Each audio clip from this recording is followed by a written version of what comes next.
Hey everybody. Awesome. Welcome. So good to have you guys. This is episode 60. Woo woo. This is 60. We're moving along, baby. I know, this is really cool.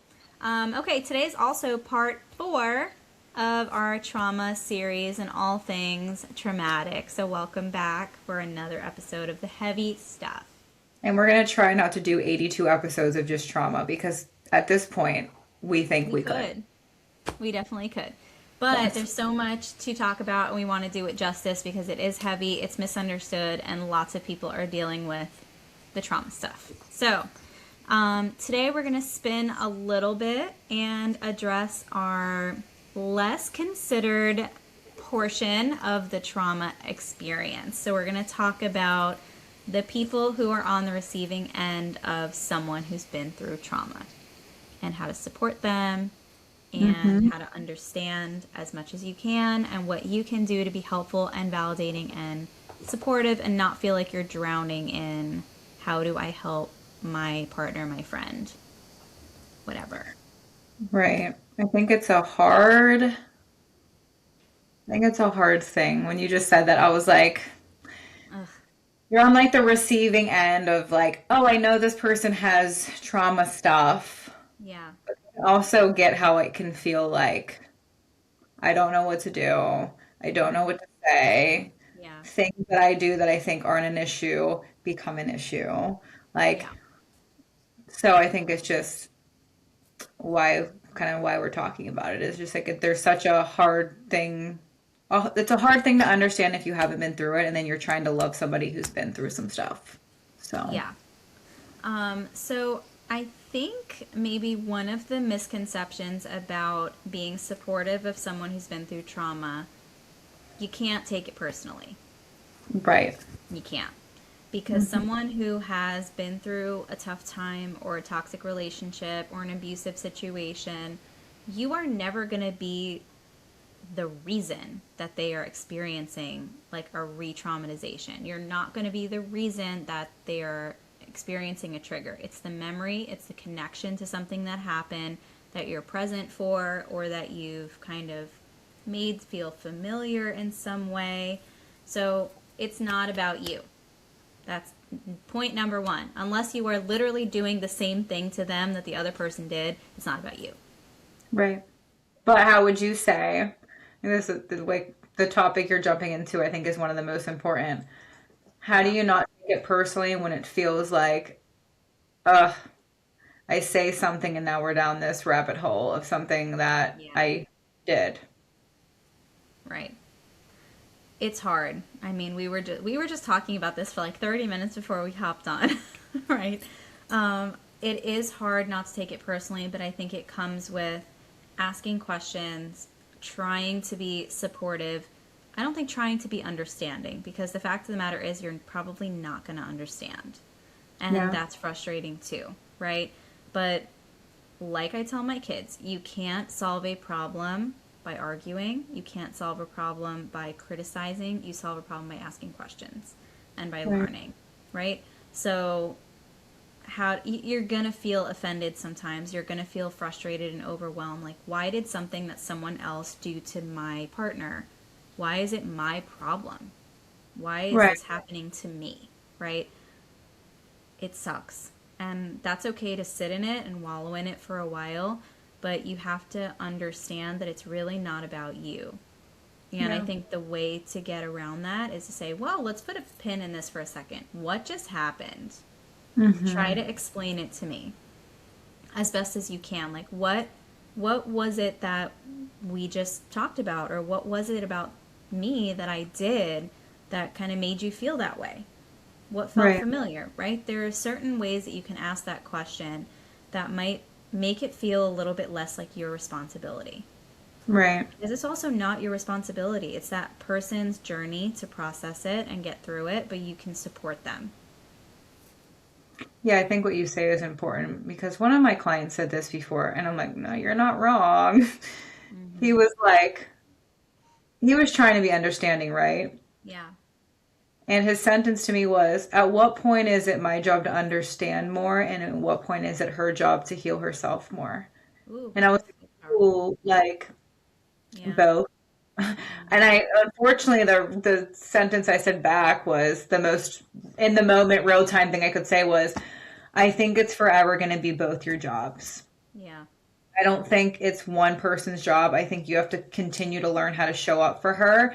And I think it's her job to better understand what's triggering her and what's going on and how to communicate it and be kind while doing so. Cause I know Yeah. when you're triggered, it can be, a nasty response. And I Hmm. was like, some of the stuff they were going through, I'm like, no, you don't deserve her nastiness. You don't deserve stuff that she's doing because of the trauma. No, that's her. She has to work on her part, but you have to work on how am I going to choose to show up for her. So I do think it's hard because we hear that a lot of like, how do you have empathy for a person, but also be like, I can't do it alone. It really does take two people in a Yeah. relationship to like, figure that out, and I think that's really difficult, It's unfortunately. complicated too, and I know we've talked about this a lot. You can't heal from trauma in a relationship until your next relationship. Hmm. Until you've literally replaced, not replaced, that's the wrong word, but until you have moved on to something healthy where you can hash out some of those itchy spots and Yeah. really see what healthy and normal actually is, it's hard to heal. So you're going to have those periods of like, whoa, whoa, this feels dangerous because I'm not used to this. And it's going to Hmm. be prickly and it's going to be hard to navigate. But when you recognize as a person who's been through something traumatic, like, wow, actually, what I was in was pretty screwed up. And this Right. is normal, right? This isn't dangerous. That's a hard place to be too, because I think it feels like a responsibility of the new partner to kind of educate their partner on what's normal and what's good, right? Like, hey, actually, me not splitting a bill with you is normal. Hey, me actually wanting to sleep next to you and not get physical is normal. You Right. know, things like that. So it can feel like there's some ownership there. And I think that it makes the dynamic difficult because it is that element of sort of parenting, like raising them into be a new person and caretaking a lot of the time.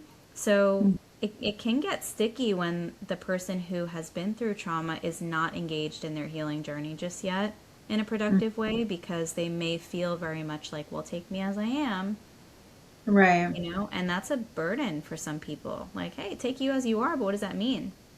You're snapping Right. at me all the time and there's no context. I said something and you said it triggered you, but what does that mean? Triggered what? And I'm like, Right. oh, I don't know. I was abused, right? So there has to be that dynamic of like, oh, actually, there is a backstory to why that was really hurtful. Right. I know why that bothered me. And you and Right. I have talked about this too. You have to have that deeper understanding to be able to sit with your partner and say, okay, I love you, but see what you did there? That reminded me of this one time that really hurt me. Right. And we need to work through it. So if Right. you're open to hearing me, we can figure it out. I'm not Right. blaming you, but like this is where that came from. There has to be that dynamic of willingness and openness and vulnerability, which is hard. Yeah, which is super hard because when you just said that, it's like really hard to distinguish. You got triggered and the event feels familiar, but Hmm. it's like one moment, right? Yeah. When your body's reminding you of something. And I think that's what the receiving end does not understand. Like Yeah. I said of one verbiage that might have been critical or might have Hmm. been like, I'm in a mood, so I came Yeah. off a little nasty. And Yeah. now my partner's in a fucking spiral because I didn't say things perfectly, Hmm. right? And that's Yeah. hard. That's hard on that receiving end to be like, Yeah.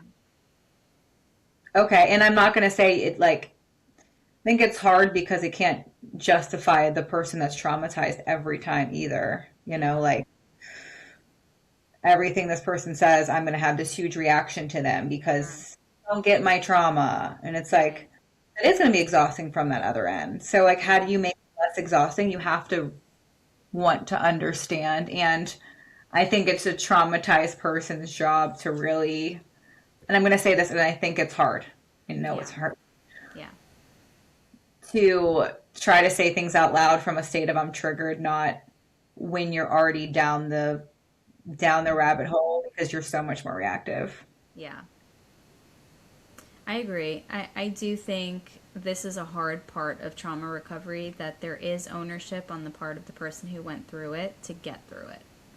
Yeah. Because I think there is that tendency, we've all been there, this is not to blame anybody, but there is that tendency to say, I didn't want this for myself, I didn't do it to myself, so I don't have to worry about taking charge of my recovery. Other people Right. have to tiptoe around me, right? That's not the way that it works. Things happen to you in life, and it's not everyone else's responsibility to make you comfortable. You have to feel it. You have to work through it. You have to overcome it, right? So Yeah. part of that in a partnership, whether it's a friend or whether it's a romantic partner, is asking for that support. Like, whoa, okay, hold on. I'm going to step back for a second because I'm feeling something come up for me. Mm-hmm. Maybe I don't have the space for it right now. It's nothing against you, but this is what I need from you. This is what happened. Let's talk about it, right? The tricky thing, and I think this is where a lot of people get tripped up, is you never really know what's going to trigger somebody. You Right. never really know what it's going to be, you know? Um, and it could be something as simple as, I have a friend that this happened to, where she would never post pictures of herself by herself because her ex-partner was so controlling and would Mhm. always criticize her, not just to make her feel bad, but also, who are you posting that for? Who do you Right. want to see you looking pretty like that? So even after the relationship ended, she was very, very, very hard on herself, where she would never post any pictures. She didn't want to be in a friend group. She didn't want to post any selfies of herself. And when someone asked her, like, why didn't you post that? Like, you asked me to take a picture of you. Why didn't you post it? You look amazing. She was like freaking out. Yeah. Why? Okay. And her friend didn't get it. Like, dude, you look so hot. Like, you're single, Right. whatever. And she felt like super threatened by that. Like, I can't Right. post that. And it was because all of those feelings were coming up for her Right. about, well, in the past when I did that, I was punished. I Right. was berated. I was belittled, right? I was Mm. made to feel like I was doing something wrong. How do you explain that feeling to someone who's never been through it? And with Right. the best intentions, right? That's where it gets tricky for a partner or a friend. Like, I didn't say anything wrong. I was just telling you, girl, you look hot. You should Right. post that. Slay. Kill your Instagram, girl. Like, come on. Right. But why was that so hard for her? It was like an attack Right. because you've been there before in a place where it was dangerous, right? But how do you get that message through to someone who's never been there? Mm-hmm. It's really hard. How do you get that message through, like when someone tells you to calm down and you're like, "Oh, hell no. Don't tell me how to feel. Right. You're not in charge of my feelings." Whoa. Okay. And they're like, I'm just telling you to cool it. Like, this isn't a big deal. It's not coming from a place of bad intention, but it was at one point dangerous for that to happen. Right. And I think that that's what makes this whole thing hard. How do you support someone when you literally don't understand what they're going through? Right. It's hard. Like that is, yeah. Yeah, I think that's it. I think that's what a lot of people struggle with overall is, what am I gonna do? When, and I think it's one of those, I think the topic me and you always come back to when we talk about stuff like this is, you're never gonna fully understand, and that sucks. Yeah. I think as the traumatized person, there's like a sadness and grief in that. And Hmm. as the person on the receiving end who's just trying to be supportive, it's like, how do I still continue to try to show up even when I don't understand? Yeah. I think that's a hard little duo. Yeah, it really has to be intentional. I think that's the bottom line. You can't be in a relationship with someone who has that kind of baggage and damage and healing unless Yeah. you're really intentional about trying your best to be supportive, trying to understand the pieces of it that may fit together in the best way that you can, um, and validating that sometimes you're gonna make a mistake, just like they will make a mistake sometimes in assuming things about Right. your intention, right? When you're coming from a place of coercion or abuse or some kind of trauma in a relationship, whatever that looks like, very often our mindset is to assume that the worst is going to happen, or that the other person has malicious intent. So when you shift into something healthy, no matter what kind of relationship is, it's like, is this manipulative that they're being so nice? Are they lying? Are they covering something up? Is there a secret life? Right, right, And when none of that becomes true, it's like, okay, whoa, well, there's something else right. because this is weird. Mm-hmm. So how do you always have to play the part of like, no, this is me being my genuine real self with you. Like I'm not hiding anything. I'm not trying to belittle you. I'm not gaslighting you. I'm literally just being a good person. And Right, it's so hard for me to always have to tell you that I'm being a good person. right. And I think it would be annoying being on that end because you're also like, what I have to prove everything to you. Like Yeah. I hear that a lot, like Hmm. everything is proven, but it's like it's not proving it. It's just that's like a consistency. Does And that make you, I don't want to interrupt you, but that kind of made me a little itchy what? because I think coming from like personal experience though, it let me prove something to you can be like kind of a way that someone tricks you into earning trust. Yeah, I mean, I think that's why it's also triggering. It's like Yeah. I think it's like I think the maybe the verbiage is like, well, what do you need? But it's like when somebody's Yeah. like, how do you prove how do I prove if you assume you're say you're traumatized, right? And you assume your Yeah. partner's lying and they're like, let me prove it to you here. Look. Yeah. And then you're like, That's look. some other things. Sorry, Yeah. cut this up. Yeah. I think that like that's the other thing too. That a lot of abusive, manipulative behavior is hidden under like pretend good Right. intent, right? Oh, I'll prove it. I wasn't talking to another girl. It's Right. because they deleted their stuff, right? Right. Hey, like I'll show you my location. Oh, I ran out of service. Oh, sorry, babe. Right. Sorry, I don't know what happened to the ring camera footage, right? Um, I didn't do anything with it. And you're like, oh, okay. Am I wrong? Well, Okay, but yeah. I need proof. Does that make me crazy? So then when your new partner, your new friend is like, girl, let me prove it to you. Like, I love you. I don't want you to ever feel like you have to doubt me. And then you're like, whoa, okay, this also sucks. Because how do Yeah. I believe you? Right. I don't know. I inherently have a lower threshold for trust because of what happened to me. Absolutely. But that's not fair, right? It's not fair. That's a Right. hard place to be. No, super. And I think one of the hardest questions I personally have struggled with this too, and I just think it's a normal thing and I hate it, is like sometimes I don't know what I need. Yeah. It's what you think you need sometimes, like say it is something like that. Hmm. I need some validation. Yeah. And then you get it and you're like, but still, like you're playing Hmm. tricks with yourself. So it's kind of like Yeah.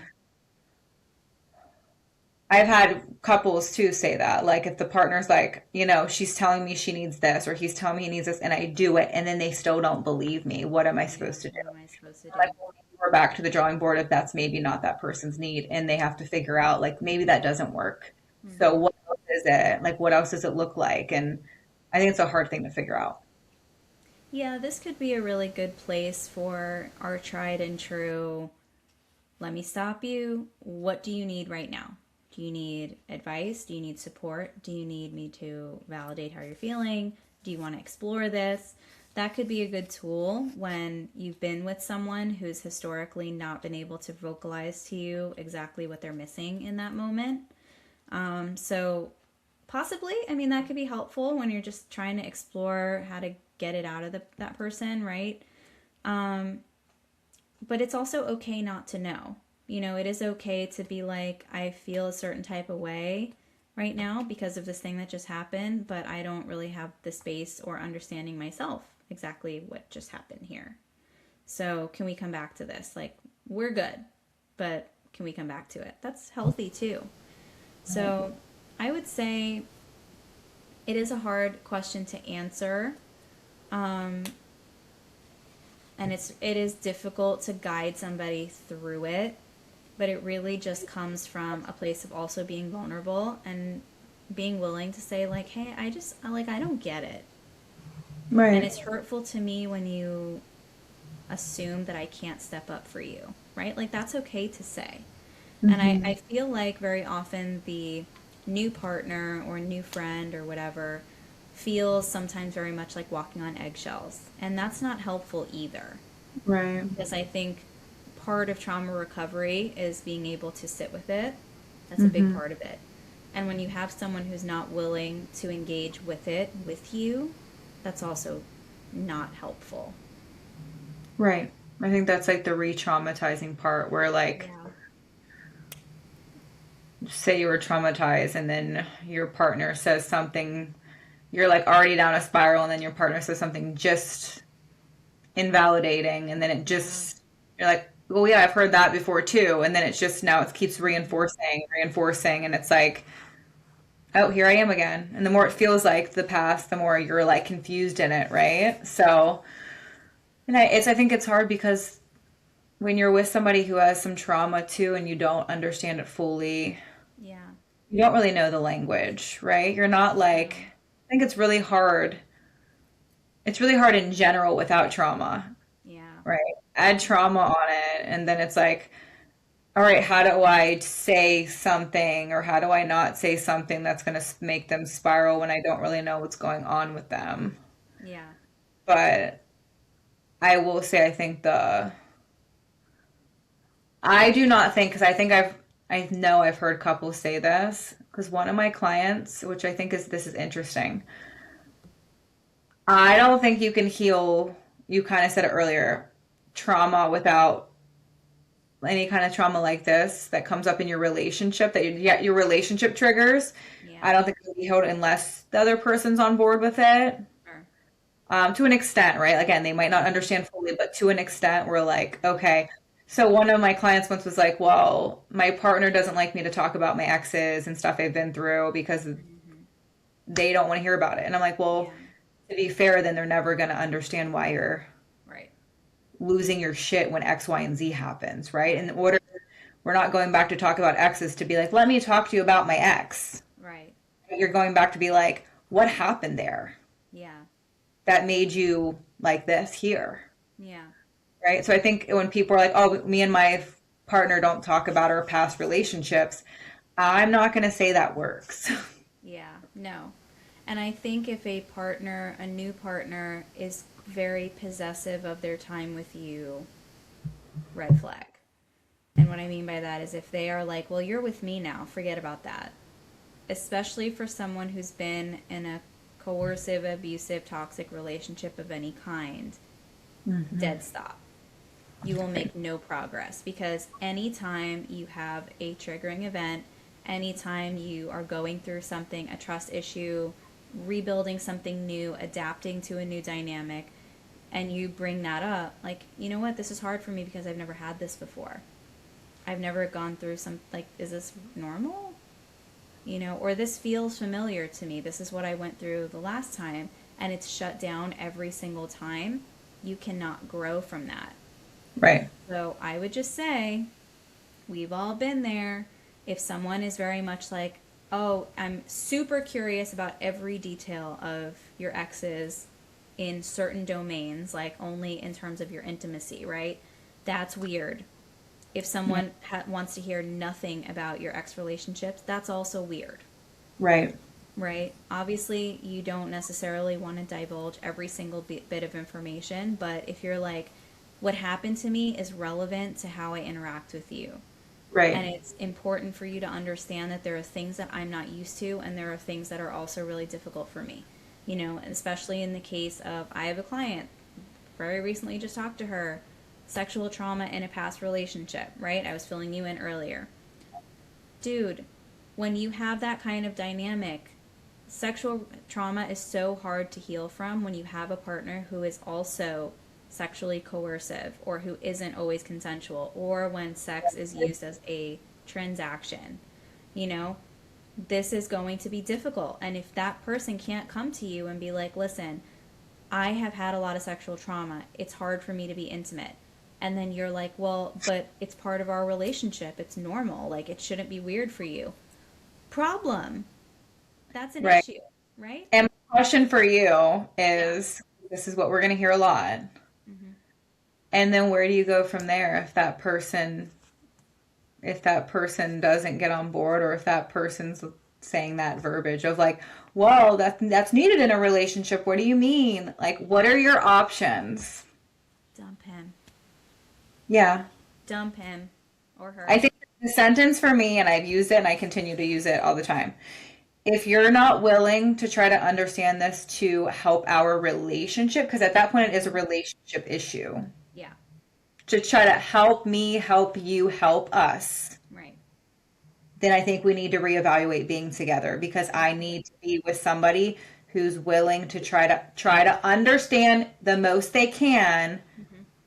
so we can have a healthy relationship. And if that person's dismissive or like, I don't want to know about it, I don't really care about it, that's not something I'm going to go into with you, I'm not willing to have a conversation about anything that revolves it, then nothing's going to get better. No. In fact, it'll probably get worse. Absolutely. And then you're going to be internalizing it all the time yourself. So then, Yeah, because now what? You accepted it once, you dealt with it once, you tolerated it once, you got out of it once. And right, now, oh, well, this new partner's feeling like this is a threat to their well being and our relationship for me to talk about it. So now I'm just going to re traumatize myself for their comfort. And I'm right, still not healed and I'm hurting now twice. And I also feel like crap about myself. right, That's what's going to happen.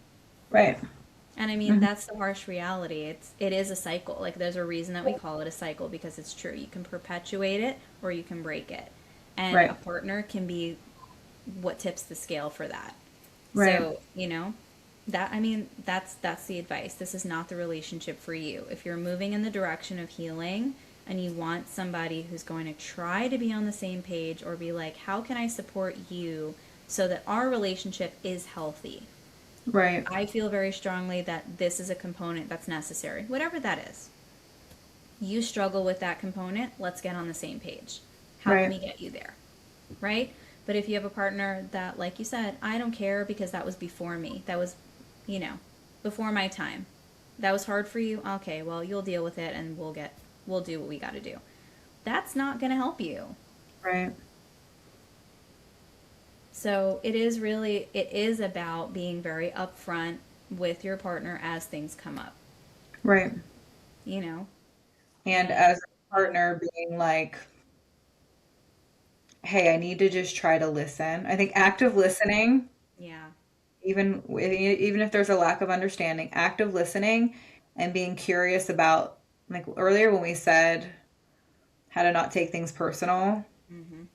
a lot of times if you just act like you don't exist in the situation, Yeah. right? Like if I wasn't even in this relationship, oh, if that person went through all that, similar things to that is going to make that person kind of freak out or have Yeah. some kind of something come up.